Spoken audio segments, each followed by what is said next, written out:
All right, so are you ready to dive into something kind of interesting today? Yeah, let's do it. We're looking at this blog post all about how to have a healthy obsession in 2025. Okay. And I Hmm. think we need to clarify up front, we're not talking about What's like a clinical healthy? obsession here, right? Yeah. This is about finding that motivation, that intrinsic drive to really focus on well-being. Yeah, I think you're exactly right. It's like when taking care of yourself becomes something that you really want to do and not like just checking it off a to-do list, you know? Yeah, for sure, for sure.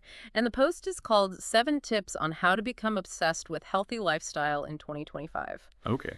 And something that really jumped out at me was the author's focus on finding the joy in self-care. Hmm. They talk about making those healthy choices something you look forward to. Yeah, and I think that's a really important distinction because it gets at this concept of intrinsic motivation. Hmm. Like studies have shown that people are way more likely to stick with like healthy habits when they're driven by what they want to do, not what they feel like they should do. Yeah. It's Yeah. the difference between forcing yourself to go to the gym and being excited about moving your body. Totally, totally.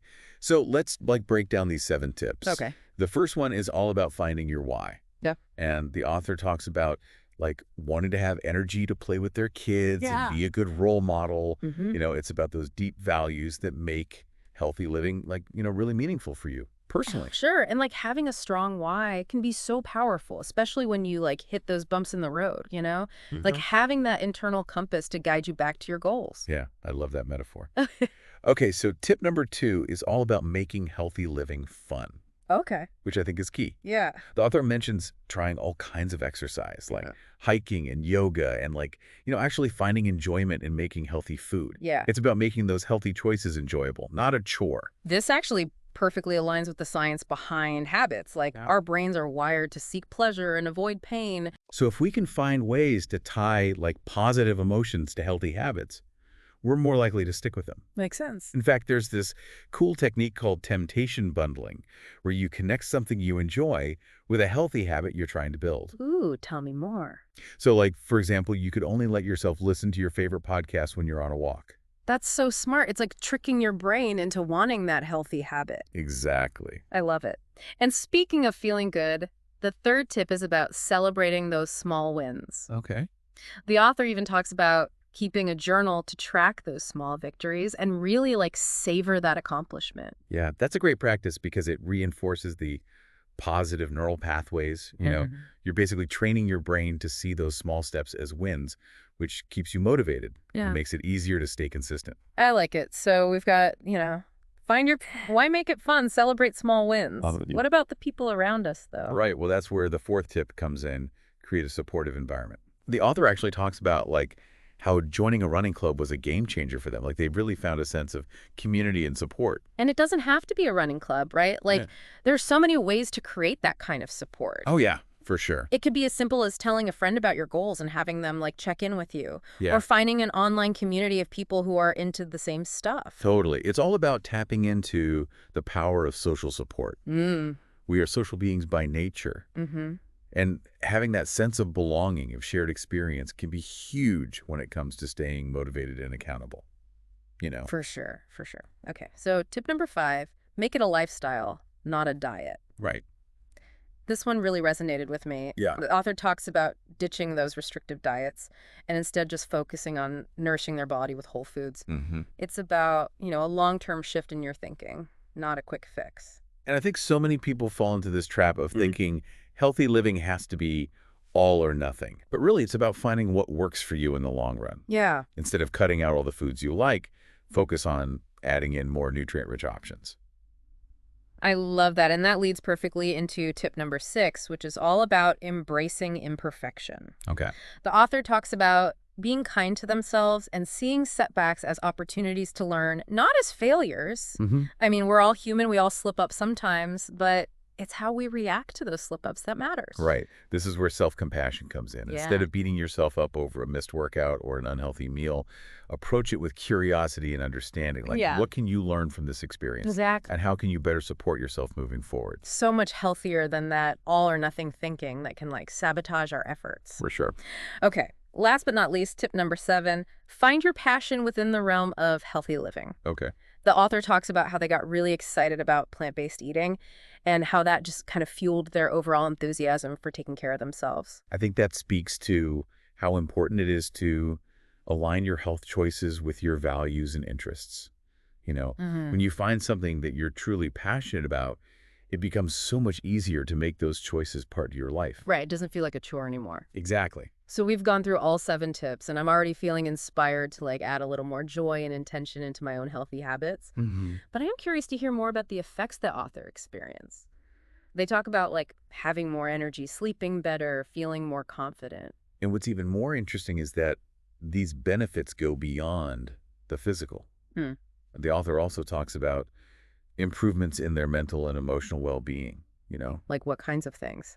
like they felt more mindful, more compassionate, more present. It's Ah. like cultivating a healthy obsession created this ripple effect that positively impacted all these different areas of their life. And there's this great quote from the author where they say their healthy obsession has become a life philosophy. It's not just about isolated choices. It's about like embracing a way of life that puts well-being first. And that shift in perspective can be so empowering. Yeah. It's about recognizing that you have the power to make choices that support your health and help you create a life that feels vibrant and fulfilling. I love that. Yeah, it's like Yeah. the healthy obsession becomes like part of everything you do. So I'm curious, like from your perspective, why should someone even care about this, this healthy obsession? What's the benefit? I think it comes down to realizing that your well-being, it's like the base for everything else in your life. Okay. It affects your energy, your mood, your relationships, even your work. Right. So when you put your health first, you're investing in your whole quality of life. It's like you said before, that ripple effect. Exactly. And remember, it's not about being perfect. It's Mm. about making progress, Okay. making those small changes that you can stick with over time. That's how you create a healthier, happier you. Yeah. I think that's a really important point because we often get caught up in this all or nothing mindset. Right. But real change, it happens gradually. Absolutely. And it's not like one size fits all either. Okay. What works for one person might not work for someone else. Right. It's about trying things out, finding what clicks for you, and making your own approach to healthy living. So it sounds like this blog post, it's not about giving you a strict set of rules. Right. It's more about encouraging people to find their own way to well-being. Exactly. It's about giving people the tools to take charge of their health and create a lifestyle that feels real and fulfilling. I like that. So let's say someone is listening to this and they're thinking, okay, I'm ready to try this out. Okay. Where do they even begin? What are some practical things they can do to start cultivating their own healthy obsession? Well, I'd say go back to those 7 tips we talked about Okay. and pick one or two that really stand out to you. Okay. Like which ones feel doable right now? Mm-hmm. Start small and build from there. Don't be afraid to experiment. Exactly. Try a new workout class, check out a farmer's market, Okay. find a healthy recipe that gets you excited. And it's a journey, not a race. Right. There will be ups and downs, For sure. but be kind to yourself through the whole thing. Yeah. Celebrate those small wins and use any setbacks as chances to learn. That's such great advice. Yeah. It's easy to get down on ourselves when we stumble, but those are actually the moments that teach us the most valuable lessons. And don't forget about support. Right. Find people who are into the same stuff as you find an accountability partner. Mm-hmm. Maybe even talk to a health professional. Yeah, you don't have to do this alone. Having that support system can really make all the difference in staying motivated and on track. It's like having your own cheer squad for your well-being journey. I love. So before we wrap up, I want to go back to something that really stuck with me in the blog post. Okay. The author talks about how this healthy obsession not only changed their physical health, Right. but also had a big impact on their mental and emotional well-being. Yeah, it's a great point, and it highlights how connected our mind, body, and spirit really are. When we make choices that support our physical health, we often see those positive effects in other areas of our lives too. The author specifically mentions feeling more mindful, more compassionate, more present. Yeah. It's like they've discovered a whole new way of experiencing the world. And that's what's so amazing about this idea of a healthy obsession.